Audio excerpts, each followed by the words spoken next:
tonight's a bigger night. It's always tough to lose great teachers. Well, tonight, Nicole Poolman co-taught American Pageant with my brother, Perry Lee, at Century, and those are the only two retirements before us tonight. Mrs. Poolman is just a rock star at everything she does. She served the state so well as a legislator, an incredible wife to Jim, who she compliments so well, and he needs complimenting. An amazing mom to her three kids, Colin, Grace, and Nick, which undoubtedly is her highest calling and that which she is most proud of. She exemplifies a teacher who understands the art of education. She engaged kids, held them accountable, and truly expected the best of them and for them.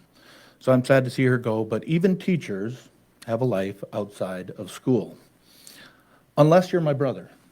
He stuck it out about as long as he possibly could. My dad was a superintendent in a small town, and he resigned and went back to the Department of Public Instruction in 1985. I moved up to Botno, where my brother was already my coach, and then I had him as a teacher. I also lived with him, so he was kind of my dad as well, at least for that year, and it was a fun year. Probably irresponsible to have me living with him, but it all worked out fine. All three of my kids were blessed to have him as a teacher as well. And my last child just snuck in under the bar this year. So it's been a fun year for him to have his uncle as a teacher.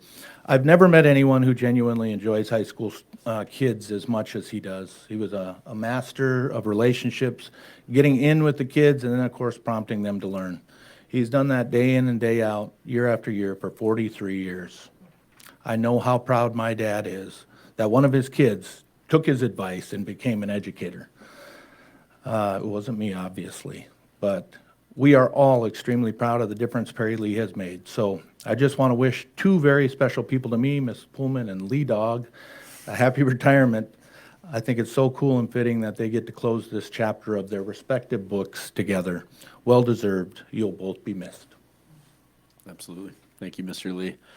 I can't second your motion sitting in this chair, but I certainly second the comments. I also was a proud, or, I'm not sure if you'd take credit or blame, like I like to say, but a student of Mr. Perry Lee's, so pretty phenomenal.